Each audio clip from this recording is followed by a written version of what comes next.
নমস্কার, সবাই কেমন আছো? আশা করি সবাই ভালো আছো। ব্লগহলিক সীমাতে সকলকে স্বাগত জানিয়ে আজকের ব্লগ কিন্তু এখান থেকে শুরু করছি। 11:25 বাজে এখন। তা আজকে সকালবেলা খাবার হচ্ছে এটা জলমুড়ি। কালকে বিয়েবাড়ি ছিল, আজকে তো ভিডিওটা দিয়েই দেবো বিয়েবাড়ি।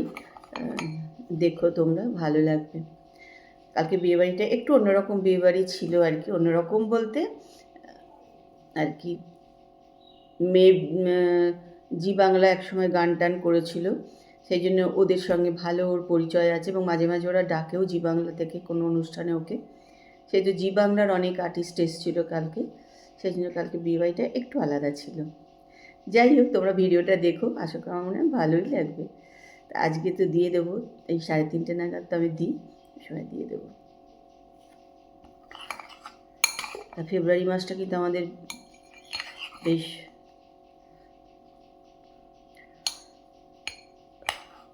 ভালোভাবেই কেটে যাচ্ছে বিয়েবাড়ি দিয়ে।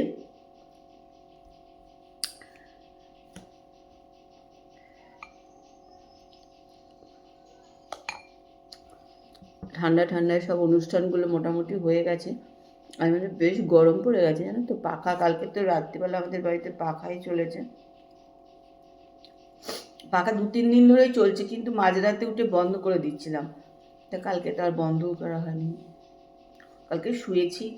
হ্যাঁ, আমি তো বাড়ি এসেছি প্রায় 11:15, তারপর চলে এসেছিলো আগে 10টা নাগাদ ও বাড়ি চলে এসেছিলো। তা আমরা বন্ধুরা মিলে সবাই একটু গল্প টল্প করে আড্ডা দিয়ে বাড়ি এসেছি, তখন 11:15 বাজে। তারপরে তো শোয়া। যাই হোক, চলো আজকের ব্লগ কিন্তু এখান থেকেই শুরু করলাম। তোমরা কিন্তু আমার সঙ্গে থাকো আর ব্লগটা দেখতে থাকো।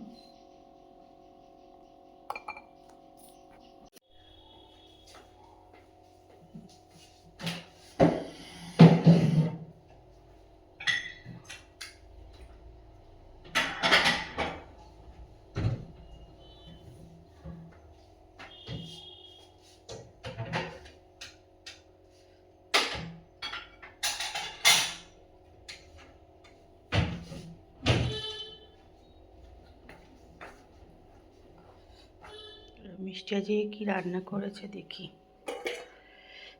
এটা করেছে আমার জন্য মাছের ঝোল। বলে দিয়েছিলাম একদম লঙ্কা ছাড়া, একটা কাঁচা লঙ্কা দিয়ে করতে, সেটাই করেছে, পাতলা করে মাছের ঝোল। তারপর সে যে রান্নাটা করে না, বড্ড লঙ্কা টঙ্কা দিয়ে দেয়। আর এটা তাপসের মাছের ঝোল। আর এখানে ঢ্যাঁড়স পোস্ত। এটাই আজকে করেছে। আমি তো বেলায় ভাত করে নেব। এই আনাজগুলো এখন একটু ধুতে হবে, আর বেসিনে আছে এগুলো। ওগুলো এখন করবো না, কেন এখনও ঘরে বিছনা টিছনা দিয়ে কিছু তুলিনি, জানো তো। এক দিন দেরি হয়ে যায় করবো, তাহলে এগুলো আগে করে নিই।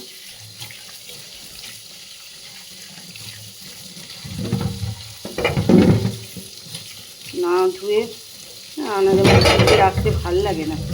ওখানে ধুয়ে নিলাম, বাইরে দিয়ে দেবো, জলটা শুকিয়ে যাবে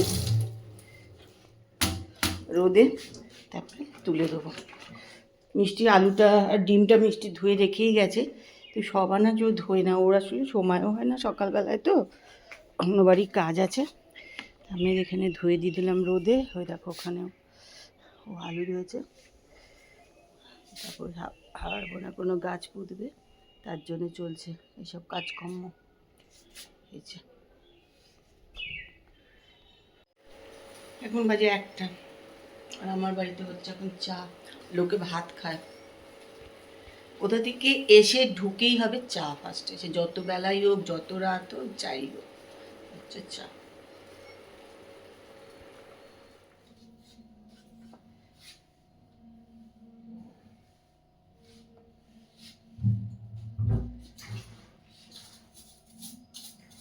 এটাতে কিন্তু বেশ ভালো পরিষ্কার হচ্ছে। যাদের বাড়ি কাপে দাগ হয়ে গেছে তারা যদি পরিষ্কার করে নিও।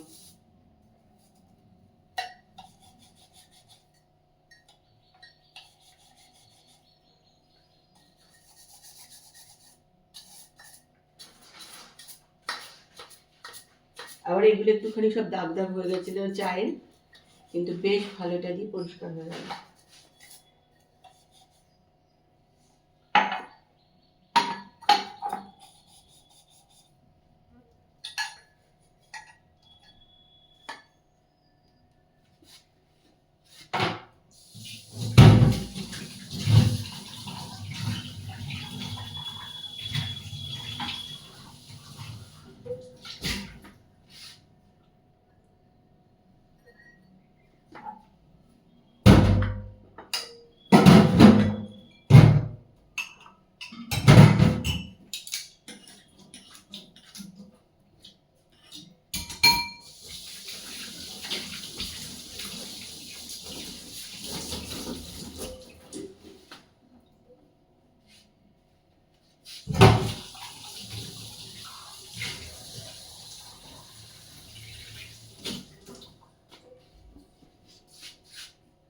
হয়ে গেছে। এখন এই যে ডাবটা খেয়ে নেবো। এই ডাবটা কিন্তু গাছের না, এটা কেনা, এটা এখন খাবো।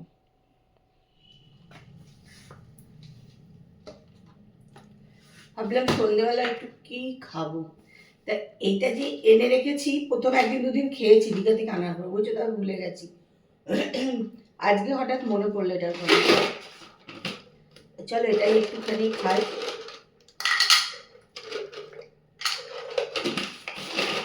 কোনো জিনিস না আনা হয়, তারপরে দু একদিন খাই, তারপরে একদমই ভুলে যাই, জানো কিরকম করে যে কত নষ্ট হয়ে যায়, মনেই থাকে না।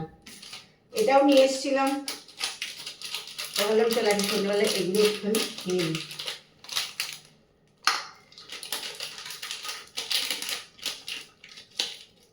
যদি তিলের, তো তিলের জিনিস শীতেই ভালো, গরমে না খাওয়াই ভালো। এটা পুরো তিলেরই, আর একটু বাদাম অল্প অল্প দেওয়া আছে আর কি। যাই ভালো, চলো এটা একটুখানি নিয়ে নিলাম।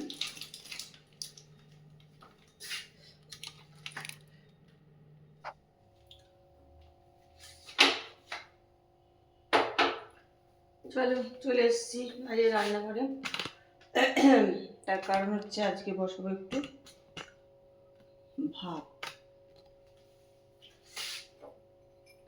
ভাত তো আমাদের মোটামুটি রান্না হয় না রাত্রে, রাতে সবসময় আমরা রুটিই খাই। আজকে আমি বললাম আমি আজকে রুটি খাবো না, কারণ আমার ঠিকঠাক নেই, শরীরটা ভালো লাগছে না রুটি খেতে একদম। ভাত, আজকে ভাত করে নেবো। তারপর বললো আমিও ভাত খেয়ে নেবো। দীপাকে বলে দিলাম আসিস না। এমনি দীপার এখন অর্ধেক দিন বিকালে কাজ হয় না, বা আমরা বাড়ি থাকি না, কাজ হয় না।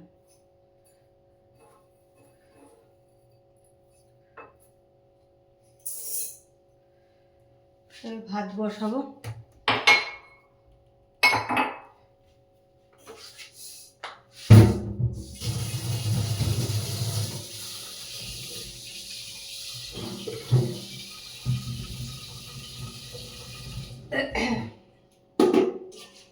গরম ভাত খেতে ভালোই লাগে, খারাপ লাগে না। আর মাঝখানে মাঝে মাঝে কি হয়, একদম আমার রুটি খেতে ইচ্ছাই করে না, কেন কি জানি যাই না। ভাত খেতেও যে খুব ভালো লাগে সেরকম না, কিন্তু একটু শরীর খারাপ হলে আমার মনে হয় আর রুটি খেতে ভালো লাগে না। রুটি বসে বসে রুটি চাওয়াতে ইচ্ছাই করে না, তখন মনে একটুখানি গরম ভাত করেই খেয়ে নিই। তাই ভাত বসাবো আর একটুখানি বেগুন ভাতে দিয়ে দেবো। তারপর ওগুলো খাবে একটুখানি বেগুন সেদ্ধ, তারপর বেগুন সেদ্ধ।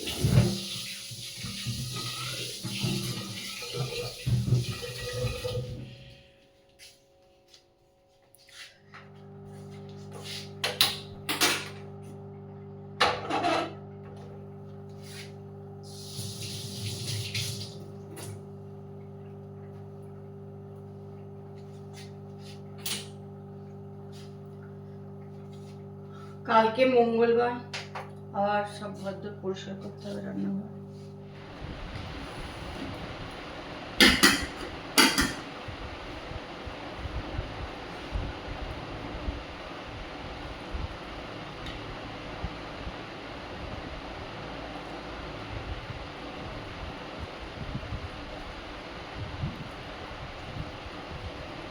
শক্ত আছে নাকি?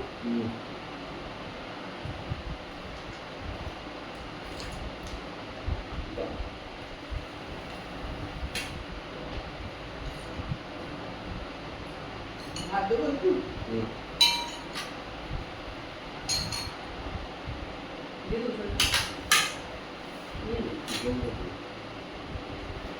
বসে পড়েছি রাত্রিবেলা খেতে, 10টা 20 বাজে। আলু বেগুন ভাতে, মাছের ঝোল,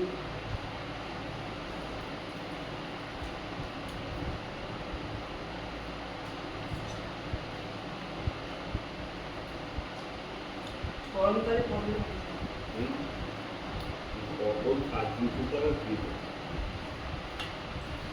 পড়েটা 60 টাকা।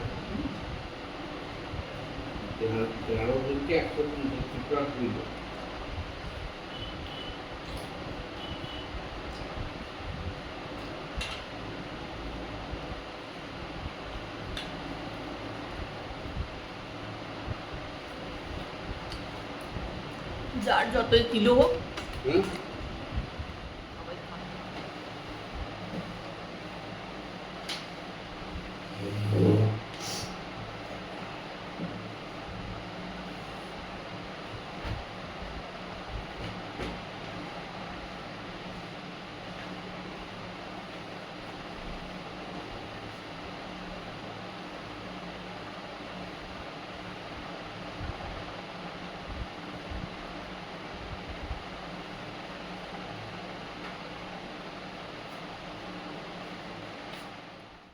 খাওয়া দাওয়া হয়ে গেল, টেবিল পরিষ্কার করে নিলাম। এবার চলে এসেছি রান্নাঘরে। রান্নাঘরটা পরিষ্কার করতে হবে করে টরে তারপর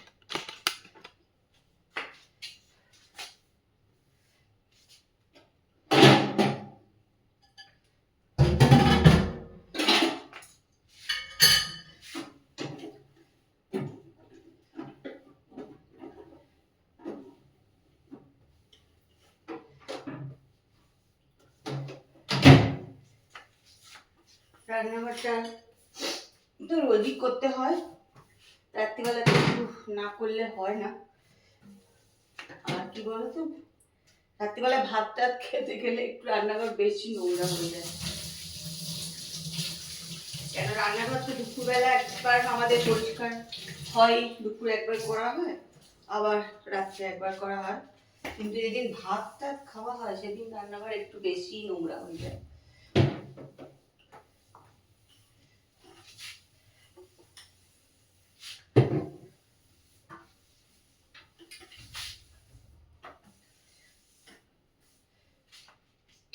এখন করে নেবো রান্নাঘর পরিষ্কার, গ্যাস পরিষ্কার।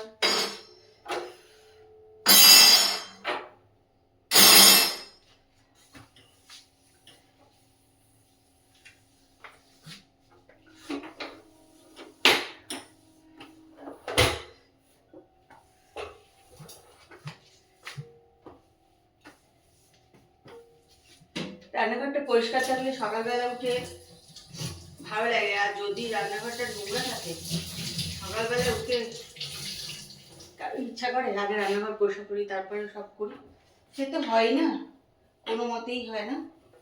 সে যত রাত্রি হোক আর যাই হোক রান্নাঘরটা করেই রাখতে হয়।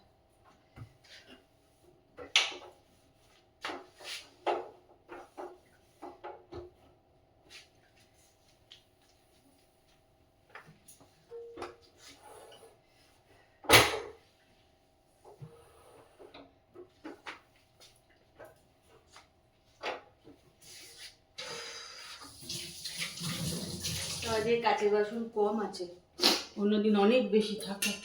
এই সন্ধ্যেবেলায় হয়ে গেল রান্নাঘর টান্নাঘর সব পরিষ্কার করে চলে এসেছি ঘরে। এবার একটু নিজে ফ্রেশ ট্রেশ হবো, তারপরে এখন 11টা মতন বাজে, তারপর আস্তে আস্তে শুতে চলে যাবো। আজকের ব্লগটা কিন্তু এখানেই শেষ করছি। কালকে আবার একটা সকালে সুন্দর ব্লগ নিয়ে চলে আসবো। ততক্ষণ সবাই সুস্থ থেকো আর ভালো থেকো। আজকের মতন এখানেই শেষ করলাম। দেখো যদি ভালো লাগে তাহলে একটু কমেন্ট করো আর লাইক করে দিও। আজকের মতন good night, tata, bye bye.